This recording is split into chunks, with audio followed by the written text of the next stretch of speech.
Hey folks, this is ioethertv and we're back with some more World of Tanks. So this is Frag Attack on mines. This is his M103. Now this personally is a tank I loved for a little bit and then I really started hating it. And Frag has assured me that this is one of the most epic tanks in the game. Move out. So he's going to have to prove me wrong today. Now, he has a 40% chance to win this, so if he actually wants some XP in this game, he's going to have to carry pretty hard. The other team, oops.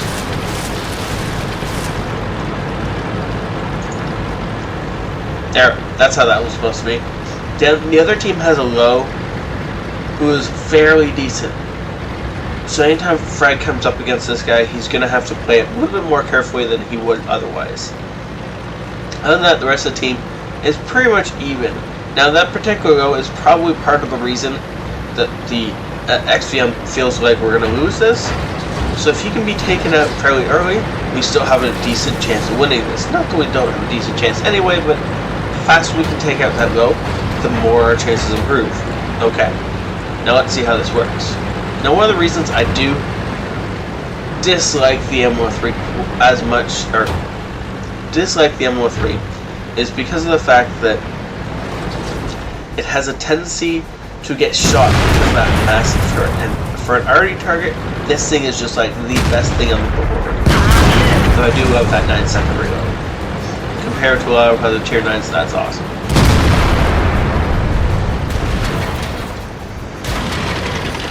Now unfortunately, so far he's just taken shots, but he has also made sure that the enemy knows he's here. Well, yeah, that Tiger definitely knows he's here now. If he didn't before. U75 moving up to take a shot. Decides not to take a shot at Frag because he wasn't certain he was going to penetrate this shot, so it just wasn't worth taking. Good shot into the Tiger. The Tiger didn't realize he left the corner of his tank exposed. Instead of trying to snipe that cupola, which he probably could have hit anyway, but he might have missed it. So instead he just went for the tank itself, and great sniping on that E75 to track him in place and do damage to him. Good job. And once again, just tracks him in place and lets his team do some damage to this guy. This guy's taking more damage than he really should because of the fact that he's still out in the open. And apparently, I'm going to go ahead and say he doesn't have a fully decked out repair crew on his tank. There may be about 50% because of the fact that he seems to take about 10 seconds to repair his tank, and that is just about a second longer than he really wants it to be. That Jag Panther unfortunately popping up right in time for Frag to shoot him. Not the Frag wouldn't have shot him anyway. Frag just wouldn't have known why he missed the Rumatol if the Jag Panther had suddenly shown up. Ooh, that hurt. Ooh, that Bombardier medal, or Bombardier medal. Yeah, that was just below his cupola. That Bombardier medal for his arty. Good job. Now Frag's gonna move up. Sees an E75. Oh, sorry, that's an E50. My bad. And hey, look, there's that Jag Panther again. Can we see him? Yes, we can. Oh. For some reason, there's an Indian Pans up there that we didn't notice before. Now, either he got up there really early on in the game, or he got a push up there. And I'm going to guess it was the first one, not the second one. Now, we see the enemy low is over there doing battle with our T-20 and his T-32. Now, unfortunately, unless that T-20 gets some help fairly soon, he is going to go down. Our T-32 doesn't look like he's in much better condition. Frag, realizing this, is shifting sides. Our T-20 just died, probably to an HE round. I hope somebody fired an HE round into the front of him and didn't try to go around and pick out a weak spot. Because when your enemy's under 100 health, just fire some HE into the front of his turret and watch him die. It's the most fun. Now, unfortunately, our T-32 just went down as well, so that means there's pretty close to 3 tanks, 2.5 tanks, kind of thing, that Frag's going to have to solo here. He's got an E75 and a low. Okay, he's got a prototype helping him now. he had the E75 and the low, and the Indian up top counts for about half a tank because he can spot him. Now, unfortunately, I'm sorry if I sound a little bit weird. I do have a cold or something right now, so I'm really congested. So, you know, yeah, but I got cast. You guys want to see games every day and whatnot, right? Besides, I can't stop watching this. It's so much fun. This poor Low is actually running away because he knows he cannot contend with an M103. Now, if the M103 only had a little bit of health left, like the one that's currently up there, yeah, I'm thinking the Low could probably take him out. Again, with an HE shell to the face, dead M103.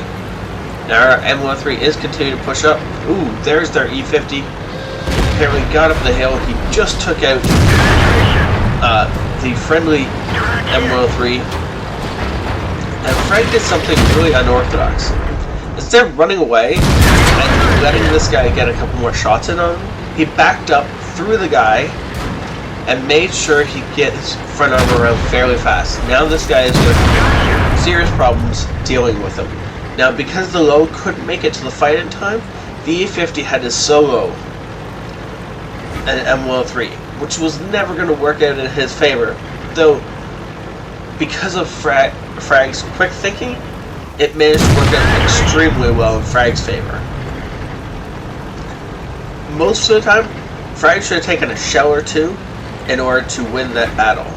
But because of Frag's quick thinking, reversing past the target, swinging his tank around, forcing the other guy to retreat at the same time, and let him win that fight with only minimal damage. And I think that was from Ram.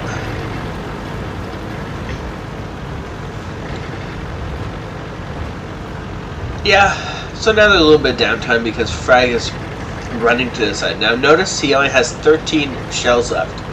Now, I haven't actually looked at the ammo most of this game, but I'm fairly certain he hasn't fired a single gold round yet. This has all been well-aimed, well-timed shots. The only gold round he may have fired may have been through the front of that Low, because shooting for the front of a Low is probably a decent idea to load a premium round. You don't want to bounce off that thing if you don't have to. But other than that, he's been firing completely standard ammunition, and I'm not even certain he fired gold at the front of that Low, by the way. I'd have to go and check and see what the how much ammo he started the game with. That poor Rumenthal is about to die. There's no way he survives this. And you notice that Frag has circled all the way around because he does not want to come head to head with that Low. Now he's waiting back here and trying to spot the guys who are up on that ridge. He knows there are guys at A4. There are always guys at A4.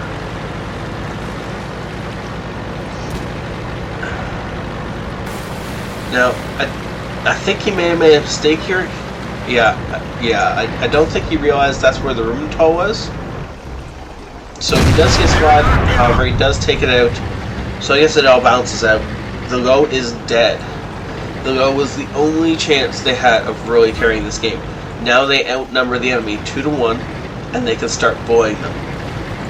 Oh, there goes the T-30. Okay, well, yeah, the odds just even a little bit. Now, also realize that our T-25/2 behind Frag is on really low health. There is a bounce. Good. Somebody's shooting at him. That's good. We want people to be shooting at Frag right now. Frag is the biggest, heaviest tank on our team. He can take a few shells. Sadly, that shell did go through the Ferdinand. Probably got eaten by his tracks or bounced off his side. That particular Rumenthal is about to have a very bad day. Not that he's not having a bad day already, but it's about to get a little bit worse, right? Now, you notice that Frag is firing HE shells into this guy. He switched up on the move, knowing that he was going to shoot into a helpless Hardy, and wanted to make sure that last shot went through. 4,362 experience with premium and his daily double. Everything he got experience for, he shot, with the exception of the one Tiger P, which he only got some spotting damage on. 6,000 damage done and 4 kills. 1,400 base experience, 20 shots fired, almost every single one of those hit and penetrated. He received almost 4,000 potential damage. A lot of people want him dead. They want him dead pretty badly. He got 1,300 spotting damage due to assistance, which was because he knocked a lot of guys' tracks off. I love seeing when people do that. So, in effect, he caused over 7,000 damage because he knocked people's tracks off. Guys, do it more often. I don't see it often enough, okay? If you knock somebody's tracks off, you still get credits and experience if they get killed. Do it. Let your team mop things up and do some work while you're reloading. Thank you so much, Frag, for sending this in. Thank you for hitting that like or subscribe button. I'll see you next time. This is ioether out.